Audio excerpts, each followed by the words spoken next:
Episode 3. The title of this video is called The Fancy Car Next to You Might Be Drowning in Debt. So, the other day, I was driving in my 7-year-old vehicle out here in Las Vegas, and the one next to me is the one that is a fancy car. I'm not hating, I'm not gonna lie, it is a nice vehicle. It's a Beamer. I forgot the name of the model, but the thing about that though, it did make me wonder. It did make me wonder. I'm like, okay, did that person really, paid off the vehicle like cash on the spot? Now, because working in the insurance industry and I have worked also in the financial industry, one thing I've realized is that not all the time people have the cash money to actually pay off the vehicle on the spot. A lot of times there is an element of financing that goes into it, or there's an element of trading in their old vehicle to get that new vehicle, right? Now, when it comes to purchasing a vehicle, they do have a choice. They do have a choice. It's not like it's a must for them to actually get the Mercedes, the Teslas, the Beamers, the trucks. They have an option to actually get a simple vehicle. But we are so caught up in this, in this illusion that, hey, we gotta have a dream car. We gotta have our dream car. It's an investment. It's a conversation starter. It's something that, people would people that know what's up, they'll be able to actually associate you with that because you are driving that particular vehicle. While those can be true, but at the same time, you have to be able to actually look at the overall picture. And that overall picture is you have to make smart investments, because the moment that you actually drive that 70,000 vehicle out the lot, it loses at least like 30 to 40% of its price value out the window. And say, for example, if you were to actually trade in that vehicle in the next probably like 2 or 3 years from now, then you're pretty much like underwater with that vehicle. And if you're going to actually get a nice vehicle, or maybe once you kind of realize that, hey, like, it's not making sense for me to actually own like one of these luxury vehicles, if I were to actually downgrade, coming from a luxury vehicle to a simple vehicle, then I still have that negative equity rolling over to that new finance vehicle that I'm about to get to, regardless whether it's a fancy one or not.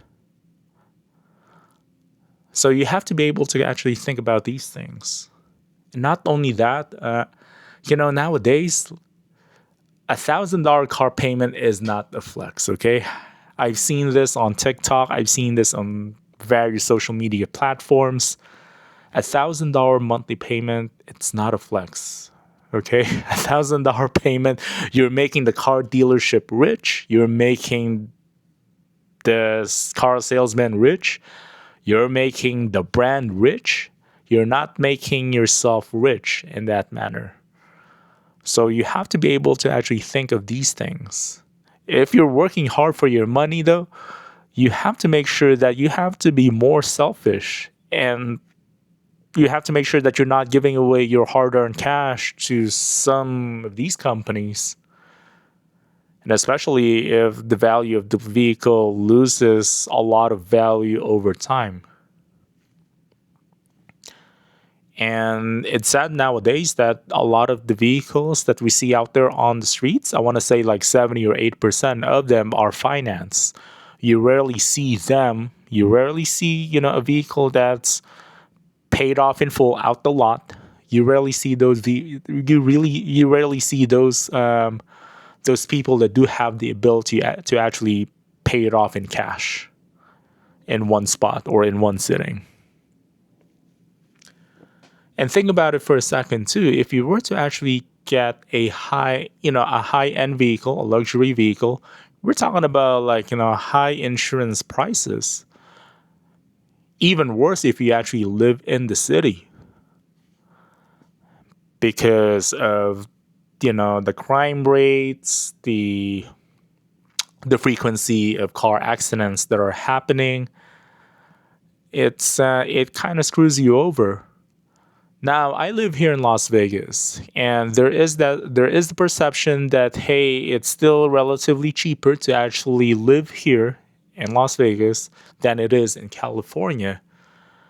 But one thing that people don't realize is that like the moment that you actually buy an insurance, and if you don't have like a decent credit score, if you haven't been in Las Vegas for more than 6 months, then guess what? Your insurance rate, it's gonna be a little bit more than what you're accustomed to paying to out there compared to what it is out there in California.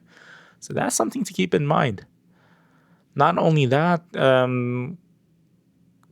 if you were to actually stretch yourself out, right? If you were to actually really stretch yourself out, you have to have that dream car. You have to get it though for whatever the case may be. Not quite sure if you're having a midlife crisis or if this is just an obsession. Then you don't really have much savings at all. Because a lot of times, though, people that do tend to crave for those type of vehicles, like a Beamer, Mercedes, whatever the case may be, those are the ones that do like to kind of enjoy their hard-earned cash. So they tend to live in the most luxurious apartments. They tend to, buy a house at the nicer neighborhoods. So those two things alone, like, just your house expense, just the car expense, that 120,000 or even 80,000, that's going to get wiped out pretty quick if you think about it. If you're making that much money in a year, that's going to get wiped out pretty quick. So you have to be able to kind of think of these things. There's nothing wrong from a social perspective, though. There is nothing wrong in driving a modest vehicle.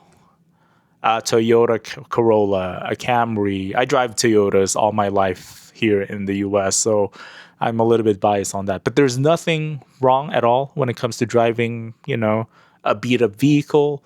Or if you were to actually buy a new vehicle, there's nothing wrong driving the base trim model.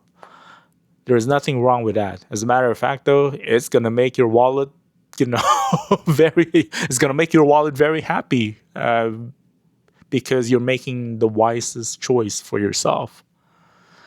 And not only that, though, you get to, save more money, have a little bit of emergency savings going on.